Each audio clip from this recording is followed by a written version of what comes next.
welcoming me with open arms, and I feel so fortunate and lucky to be a part of this now, and hopefully I can come back and meet you again. Thank you. Yeah, this is the first convention where I've actually felt a little bit, exhausted, but it's like, these moments here, being here, seeing everyone in the room that's here to meet you, this is why. So thank you so much for your hospitality, your graciousness. It really does, really does make our year. This is a very special con, and we're so lucky to come here and experience it with you. So thank you so much. Yeah, and thank you to all the people, the volunteers, and all the staff who make our work.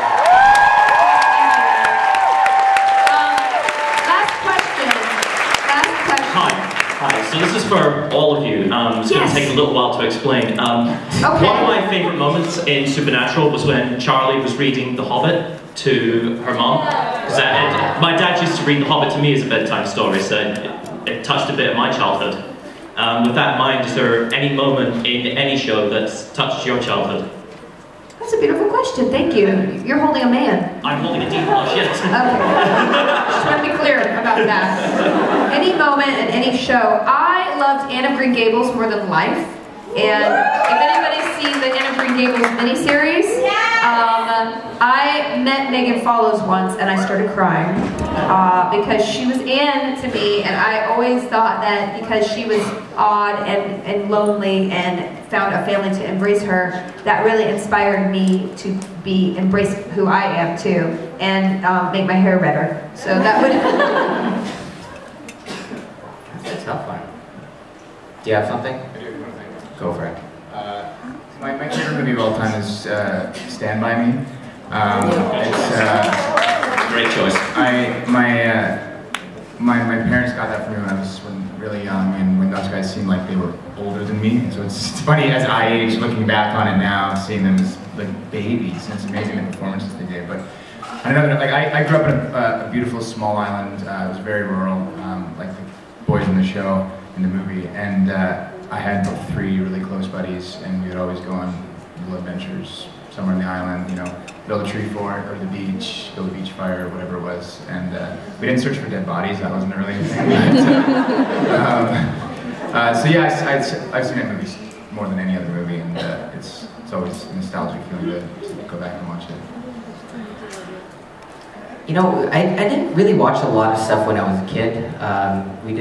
We had a TV, but what my parents allowed me to watch was very limited, and most of it was like really happy-go-lucky cartoons or like Jean-Claude Van Damme, Jackie Chan action movies. And so that's what I grew up on, and none of those things really, has that moment, but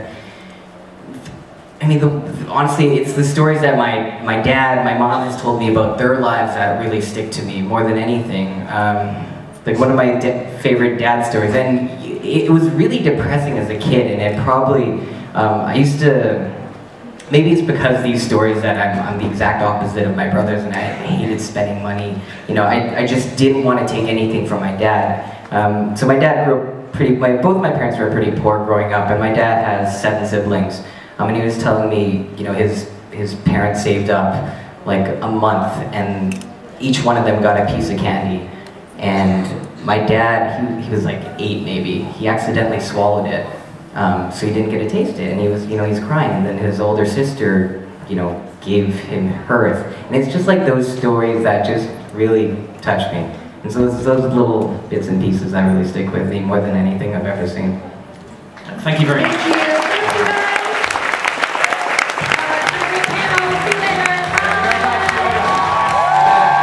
Thank you. Thank you guys. Thank you for being so friendly with us.